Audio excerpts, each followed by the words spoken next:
کہ یہ کیلا حضرت اویس کرنے کے لیے اترا تھا؟ یہ ہماری عورتوں کو بھی پتا ہے اس حدیث کا. یہ کوئی حدیث نہیں ہے. آپ نے ایک اور حدیث سنی ہوگی کہ نبی کریم صلی اللہ علیہ وآلہ وسلم نے ایک بڑھیا کی گٹھڑی اٹھائی، اسے اس کی منزل مقصود تک پہنچایا. اس بڑھیا نے پھر دعا دی، بیٹا کہنے لگی کہ محمد سے بچ کے رہنا، وہ جادو کرتے ہیں معاذ اللہ. حضور نے فرمایا وہ جسے تم یہ کہہ رہی ہو میں وہی ہوں. اس پر شاعری بھی کی ہوئی ہے لوگوں نے.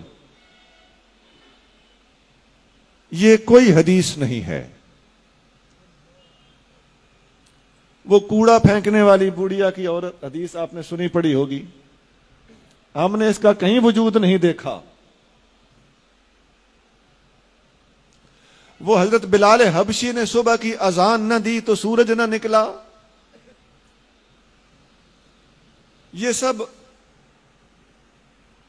کسی قوال کو کہیں سے ملی ہیں، ان کا کتابوں میں کہیں وجود نہیں ہے. اب بتائیے یہ غضب صرف ہمارے مسلک میں ہو رہا ہے، کوئی اور یہ بیان بھی نہیں کرتا. وہ ایک جنگ میں صحابہ کرام نے دیکھا کہ فتح نہیں ہو رہی تو مسواک شروع کر دیا، تو کافر کو یوں لگا جیسے منہ میں درخت ڈالے ہوئے ہیں کہ دانت صاف کر کے ہمیں کھا جائیں گے. اس بات کا کہیں کوئی وجود نہیں ہے. میں نے کتنی ہی باتیں سنا دی.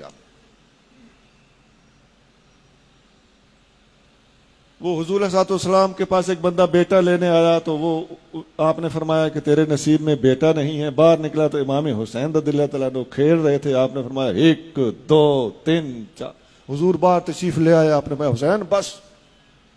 اب اس کا کہیں کتابوں میں کوئی وجود نہیں، محققین کے ہاں اس کا کوئی وجود نہیں. اس قسم کی باتیں ہیں. کچھ اور بھی بہت ہے، میں نے کافی ساری باتیں سنا دی ہیں.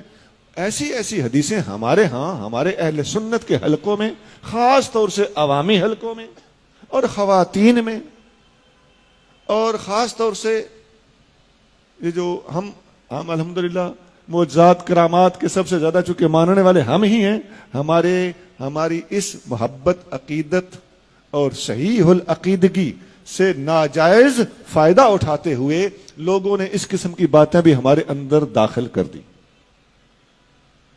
میں نے پوری احتیاط سے کام لیتے ہوئے کچھ باتیں بتائی ہیں. میرے ذہن میں اور بھی وہ حدیثیں ہیں جن کو حدیثیں کہا جا رہا ہے، وہ حدیثیں نہیں ہیں.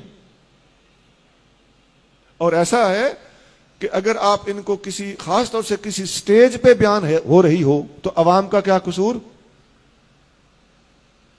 میں اپنے بیٹوں سے درخواست کروں گا کہ حدیث آپ نے کنفرم کیے بغیر کبھی بیان نہیں کرنی، اور اگر کوئی بیان کرے آپ کو پتا ہو کہ یہ حدیث نہیں ہے تو اسے ضرور سمجھانا ہے.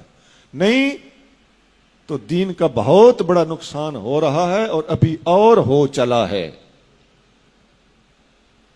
جرت کوئی نہیں کرتا کسی کو سمجھانے کی اپنی عزت بچانے کے لیے. جھوٹ بولا جا رہا ہے، اگر آپ سمجھو تو آپ کو کہے گا کہ تیری عقیدت میں فرق ہے، تیری محبت میں فرق ہے.